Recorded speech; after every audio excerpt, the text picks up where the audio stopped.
अनंत कोटी ब्रह्मांड नायक राजाधिराज योगीराज महाराज श्री स्वामी समर्थ सद्गुरु अक्कलकोट निवासी अवधूत चिंतन श्री गुरुदेव दत्त श्री स्वामी समर्थ महाराज की जय।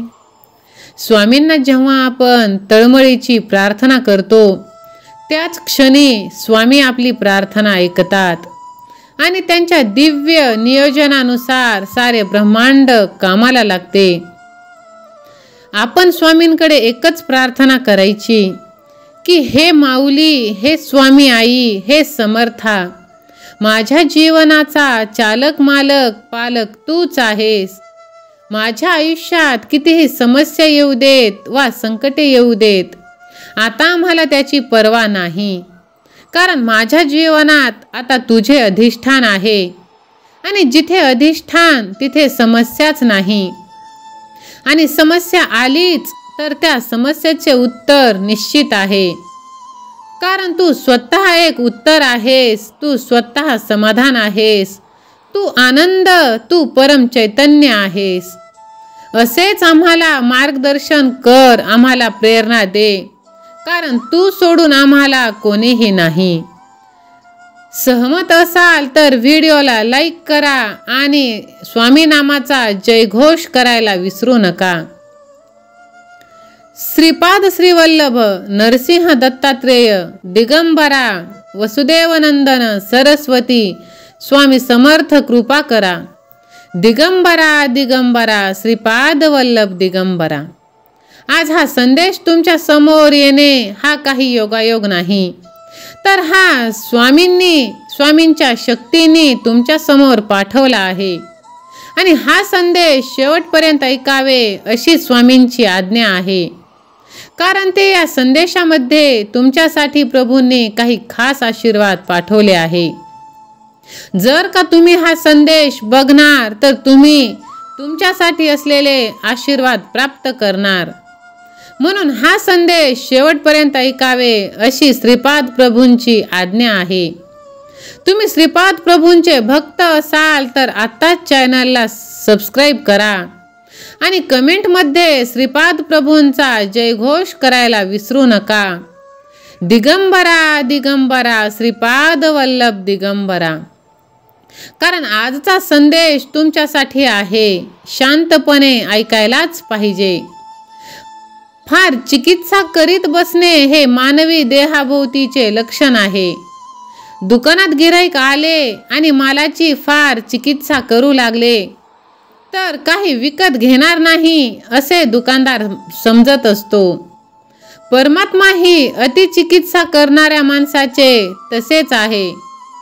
रणांगणावर गुरूंना कसे मारावे या चिकित्सेने अर्जुन पडला होता।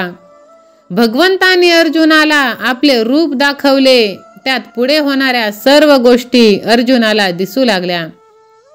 देहबुद्धीच्या अभिमानाच्या आहारी जाऊन मायेत सापडल्यामुळे झालेला गोंधळ या विश्वदर्शनामुळे नाहीसा झाला। मायेचे मूळ लक्षण म्हणजे मी करता आहे असे वाटणे। अभिमानाशिवाय कार्य तरी कसे होईल असे आपण म्हणतो। आपण करायलाही मागे पुढे पाहत नाही, केलेल्या धर्म उपयोगी पडत नाही। अभिमानाने पुण्य कर्म जरी केले तरी तीही पुढल्या जन्माला कारण होतात। सर्व काही देवाला अर्पण केले की आपली आठवण काही जात नाही। दुःखात असताना आपण आपले जीवन प्रारब्धाच्या ग्रहांच्या किंवा भविष्याच्या हाती आहे असे म्हणतो, परंतु ते भगवंताच्या हाती आहे मी श्रद्धा सोडून आपण त्याला विसरतो। आपण आपल्या शंकेचे समाधान करू शकत नाही, त्यासाठी आपण कुठेतरी विश्वास ठेवला पाहिजे। आपण आजपर्यंत जगलो त्याला काय कारण सांगता येईल? आपण मेलो नाही म्हणून जगलो इतकेच, मी कसा जगलो त्याचे कारण कुणालाही सांगता येणार नाही। म्हणून राखणारा भगवंत आहे। ही सृष्टी भगवंताने उत्पन्न केली आहे। या सृष्टीमध्ये भगवंत सर्व ठिकाणी कणाकणात भरलेला आहे. तो अनंतमय आहे, आपण त्याचे अंश आहोत. मग आपण दुःखी का? याचे उत्तर की देव आहे हे खऱ्या अर्थाने आपण तसे वागत नाही. भगवंत आहे तेथे आपण त्याला पाहत नाही. श्रद्धेने त्याची पूजा करत नाही. कधी कुणाला परमात्मा साधायचा नाही. फार मोठी शक्ती आहे श्रद्धा. ती श्रद्धेने जे काम होईल ते कृतीने होणे कठीण जाते. विद्या, बुद्धी, कला इत्यादी गोष्टी बिळासारख्या आहेत. त्यांच्यामधून श्रद्धा चिरखून जाते. विद्वानांच्या मते आपापसात जमत नाही आणि त्यामुळे आपली श्रद्धा तळमळते आणि मग आपल्याला आणखीन वाचन केल्याशिवाय चैनच पडत नाही. आपल्या स्वभावामध्ये भगवंताच्या सत्तेपासून उत्पन्न झालेला दिवेपणा म्हणजे धीर पाहिजे. आपण आपल्या स्वतःवर जेवढे निष्ठा ठेवतो, विश्वास ठेवतो, तेवढे जरी भगवंतावरती ठेवले तरी आपले काम होईल. नामात भगवंत आहे ही श्रद्धा ठेवावी आणि अखंड भगवंताच्या नामात राहा. प्रयत्नपूर्वक राहा. खास परमात्म्याचा सोपा मार्ग आहे. अभिमान बाळगून निंदा तुम्ही करू नका. खरे पाहिले असता देहबुद्धीचा जोर व्हायला कारण म्हणजे आमचा अभिमान. अभिमानाने सद्गुण जाऊ लागले तर काय उपयोग? ज्ञानी आणि अज्ञानी यांच्यात मुख्य फरक म्हणजे ज्ञानी अभिमान टाकतात तर अज्ञानी लोक ते वाढवतात. अभिमानासारखा मोठा शत्रू नाही. अंतरंगातल्या या शत्रूला आपण शोध घ्यावा आणि त्याचा योग्य बंदोबस्त करावा. नुसत्याप्रमाणे अभिमान जात नाही. सापाला दूध पाजू घातले तरी त्याचे विषच तयार होते. तसेच अभिमानाला कोणतेही कृत्य घाला तो वाढतच जातो. आता याकरिता सत्कर्म करायचे सोडावे असे नाही, परंतु अभिमान न बाळगता आपण सत्कर्म चांगले करावे. जी भावना सोडावी, अभिमान आपल्या बरोबर येत नसतो.